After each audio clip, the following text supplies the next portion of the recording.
So every convention will have what is called the dealer hall or the exhibit hall. This is the place where all your money will be thrown out the window. First time I ever went to Anime Expo when I was a wee lad. Spent $45 on a Miku t-shirt because the guy at the booth happened to convince me with just the most simplest words in the entire world. They're really limited, he said. Everything there is limited. Your time being there is limited. Life is limited. Booth retailers have the secret power for first-time con goers. Did you know that? They can possess you like Lelouch and make you buy almost everything at whatever price. And once that card swipes through the card reader of their phone, they let go of your soul. You're no longer possessed, you have your sanity back, and you walk away thinking, did I literally just do that?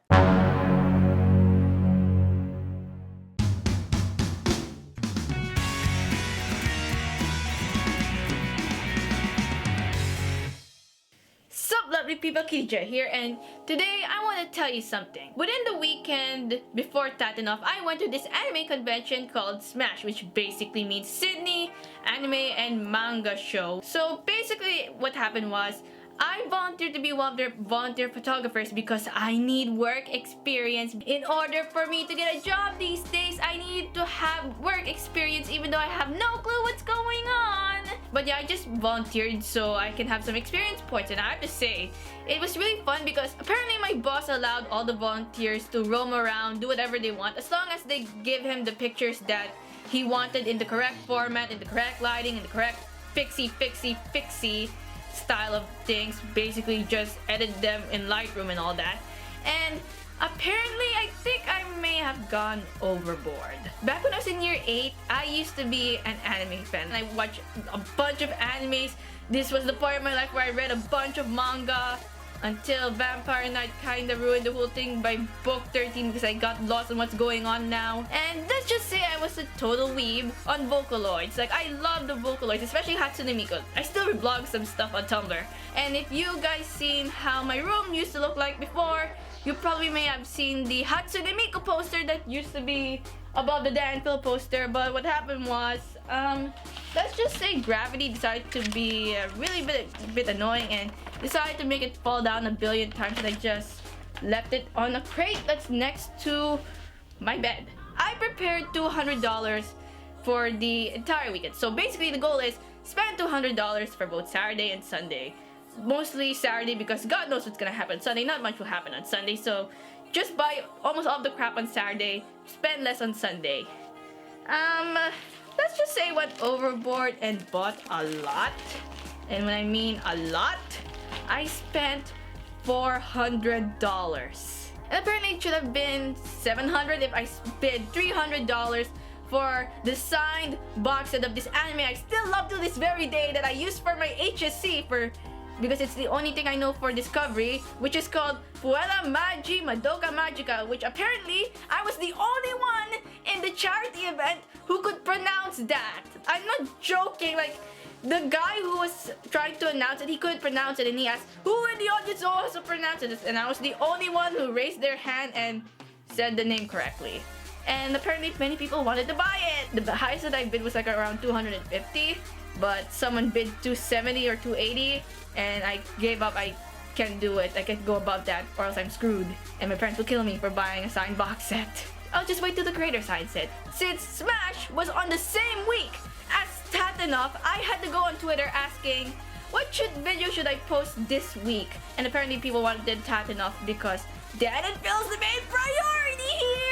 After 2 weeks of the event passing by, Dan and Phil, please come back to Australia, god damn it, just go to VidCon. Dan and Phil left, they're gone! Just go back, we miss you so much. Time to make that video that I wanted to make, the Smash haul, to show you all the random stuff that I've been buying throughout the entire weekend of Smash. Let me just arrange everything first because there's like a lot to show you. Like, there's a lot. Okay, so let's start with something simple for me to get because they're really big. The posters! The first thing I want to show you is this poster set, which you know from the TV show Avatar: The Last Airbender. Yeah, it's not just for anime, it's filled with TV show pop culture stuff as well. These are poster sets, which are really hard because I bought all 4 because what happened was they're $15 each, and the guy told me they're $30 for the whole thing, which is really cool because that means that I just paid for 2 posters.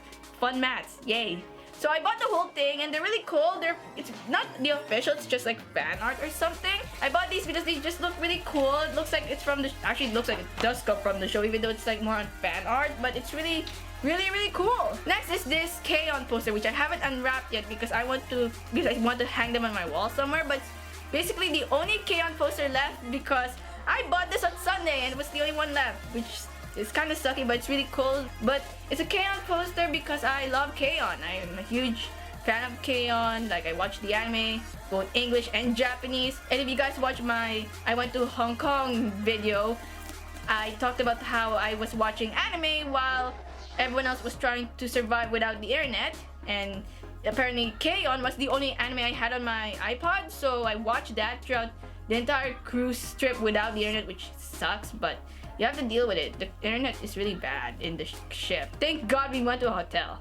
Okay, so in Australia, the whole YouTube culture thing, it's really selective. Like, they don't care of all the YouTubers, just a few selective, and unfortunately Danville ain't one.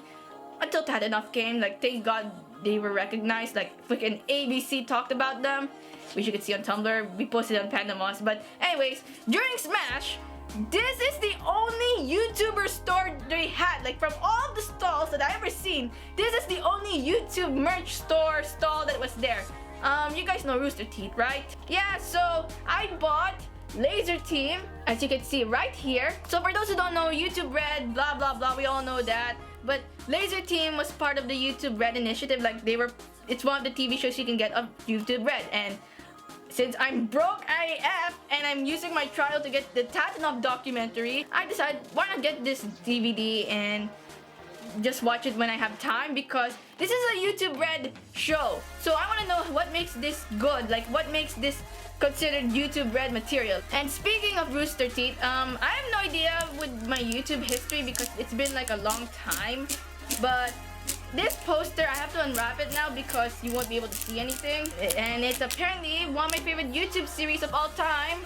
It's basically Video Game High School. Next, let's talk about anime. So yeah, it's an anime convention, so better buy the anime, duh! Dan said in his video where he talked about his favorite animes, like his recommendations and stuff, he said that if they're not on Crunchyroll, then buy them like we have, because the anime industry really suffers from pirating. But here's the thing, anime costs so much money, so they were selling a bunch of animes. Not all, but the popular ones and stuff that you can easily buy in JB Hi-Fi. What happened was, I went to the Madman stall because it's basically, I watch most of my animes I watch are made by Madman, and out of all the animes that I could buy, I managed to buy 2 animes that I haven't watched in a long time. So one is Orange Host Club, and basically this anime is about this girl named Haruhi who accidentally destroys a vase, and she now has to work for the host club, which is a club filled with hot boys, well, hot rich boys, where they just entertain girls. And Haruhi is a girl, but she doesn't care about how she looks like, even though when she was first shown in the first episode, she looks like a dude. And it's really cool. I watched the whole thing in under a week or 2.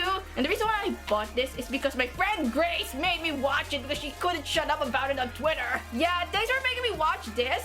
Thanks for bringing back all the year 8 feels that I had. Oh, fun fact, my dad banned me from watching Oran one time in ABC3 because there was this one scene where my dad thought, oh my god, this is off limits, I don't want my daughter to see this. But now I'm 18, so I can watch whatever crap I want as long as it's not 50 Shades of Grey. My parents will kill me if I watch that. And the second anime I bought is K-On! Season 2. I watched the movie both English and I didn't watch it in Japanese, but I think I should try. I watched the entire season 1 in both English and Japanese, and I only watched season 2 in Japanese. So I thought I have to buy the DVD in order for me to watch it in English. The next one I want to show you is my Death Note with a Death Note pen. All my friends had Death Note in high school. Like, if you have a Death Note and you bring it to school, you're gonna be like, bam, people would love to see it. Bam, people would love to write on it, and bam, people just love you for it for some weird reason. And here's the thing, I haven't watched Death Note. Well, I watched the live version, well, bits of the live version thanks to my cousin, but the whole thing was Japanese and I was like really young. And I don't have time to watch the actual anime or the live action, and since Dan and Phil watched it, I may as well have to watch it some point in the future. So to all the people who bullied me in high school, I'm gonna write all your fucking names down. I'm not gonna be joking. I'm gonna write all your goddamn names down. And since I'm a freaking girl, I still have that girly instinct to buy freaking jewelry for some weird reason. Just like really nice jewelry that I think it's like cool for my taste. So I bought two. One is the Kingdom Hearts themed bracelet, which you can see right here. As you can see, there's a keyblade and the heart and the crown, more hearts, Mickey Mouse and stuff like that. I saw the manga at my school library and I read it and I really enjoyed it, except they didn't have the whole thing. So I had to read the entire manga online. And the second piece of jewelry I bought is this Puella Madoka Magica Sayaka's Soul Gem thingy. I hope that's the correct thing. So this is how it looks like. It's almost like the exact same thing. It's really cool. To be honest, I could buy all of them, but I didn't want to buy all of them, so I just bought Sayaka's. And the reason why I bought Sayaka is because first of all, it's blue. And the second one is because according to one of my friends, Sayaka's tragedy is the most tragic. I like Sayaka's story because it's really sad, because it talks about how when you trade your soul, you no longer have that soul anymore. You're now just an empty husk of a shell and your soul is just trapped in this thingy. Even though you can't feel pain anymore, it feels like you're just a zombie, a robot, a living corpse, and it's really sad. I used most of Sayaka's arc during the HSC, which thank God got me a bad 4. And one more thing, this is the pinnacle of my entire day. Since I was one of the volunteer photographers, I had to take pictures of the events that's happening. Remember I told you in the beginning of this video, I said I was a huge Vocaloid fan. There's this Vocaloid music producer thing, I think it's what it's called. His name is Hachioji P, and basically he writes Vocaloids. Like he makes Vocaloid music and stuff like that. He's like one of the well-known besides Supercell and stuff like that. And I have like 2 to 3 of his songs. I had Fake Doll, I had Weekender Girl, and I think I forgot the other one, damn it. But anyways, he was at Smash, and I was able to take pictures of him like 3 times. One was on Saturday, but I couldn't cover his Q&A session because I had to cover the Mario Kart tournament. And then on the next day, he had a signing, so I was there for the whole day taking photos, blah, and stuff like that, blah, blah, blah. But unfortunately, I couldn't talk to him because I don't speak Japanese, and if I want to talk to him, I would need a translator, but I can't because I'm staff, so I can't talk to him. But it was really cool, and I have a bunch of photos of him, but I'm not allowed to show you until Smash posts all their Smash photos. But here's the reason why you should follow me on Twitter if I announce it. Because I am the only person in this whole world who has a photo of Hachioji P holding Vegemite. Yes, I will be the only one. I dare you can Photoshop it and just say, oh, I have one too. But I have the full authentic photo of him holding Vegemite. And here's just a small sneak preview, because I can't show the whole thing, but I have a photo. I got to a signing on Sunday, and I spent $45 on this album, which is basically his greatest hits. And guess where he signed? Right here. It's freaking cool. Due to my love for Vocaloids again and being able to meet Hachioji P, I was like fangirling internally, and I thought the initial shock from that event could help me be more calmer and taut enough, which we all know that did happen because I froze for 5 seconds and screwed up everything, and now I have to rely on another YouTube convention just to meet Dan Phil again. But yeah, I met him. It was so cool, but unfortunately I wasn't able to see him perform live during the 10-year anniversary event because it was late and I had no way to go home and I can't drive. Okay, so you know how in YouTube events where when you meet the YouTuber, the first thing you're gonna be saying is basically, oh my god, hi, I love you so much, can I please hug you please? And then you just sniff them secretly because you're gonna make a freaking weird vlog about it, or 10-page paragraph on how they smell like, and you're gonna try to replicate their scent. Well, I met Hachioji P, which is like normal, and it's basically a normal, I wanna meet this guy because he makes Vocaloid music. I have like 2 of his songs, or 3 if I could remember the other one. And I just wanted to see him because it's really cool to see one of these guys in real life. And then the strangest thing happened. The guy shook my hand. Thank you so much. Thank you. Thank you. Arigato. ありがとうございます。 And it's not like, oh, can I shake your hand? It's like he wanted to do it. Like he grabbed my hand and he shook my hand. Like he shook it so much. Like the Japanese saying, oh, thank you for listening to my music, stuff like that. And I'm like freaking out internally because I'm just staff. I'm just like people who are just working for Smash for free. I just wanted to meet the guy because we're allowed to roam around. I had to cover a Mario Kart tournament, so I wasn't allowed to be there long. I got the chance to shake his hand, and I'm just like overwhelming here. Like, I know this is like the same overwhelming when I meet Dan and Phil, but this one is like, oh my god! And another thing I bought is just a bunch of stickers. And another thing I bought is this Team Mystic t-shirt, which unfortunately is still in the wash because I wore it to university one time. So basically, yeah, that was my Smash experience. And if I am given the chance, I want to volunteer again. I want to go back. It's really cool. It's really great.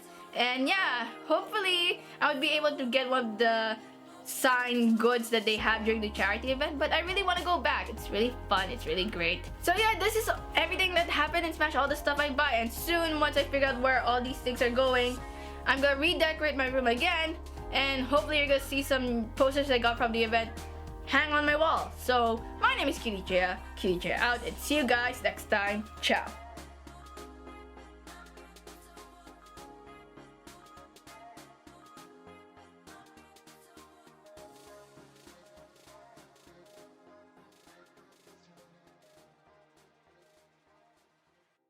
When I told this to a few of my friends online, a few of them just asked why they don't have this in Perth, and Grace replied, wouldn't that mean that the name would be called Smash? It would be called Pash or Wash. Get it? Because they're from Perth or Western Australia, so it can't be called Smash.